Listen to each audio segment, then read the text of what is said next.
La tension passe à la vitesse supérieure en Égypte. Après l'attentat contre la police de Mansoura, l'une des attaques les plus sanglantes depuis la destitution du président islamiste Mohamed Morsi.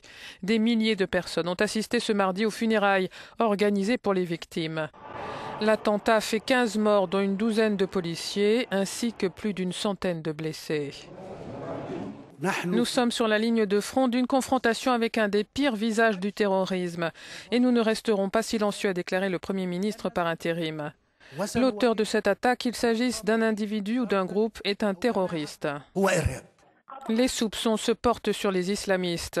Des manifestants en colère ont d'ailleurs saccagé à Mansoura un supermarché soupçonné d'appartenir à des partisans des frères musulmans et ont incendié un véhicule où des occupants auraient fait des saluts favorables aux islamistes.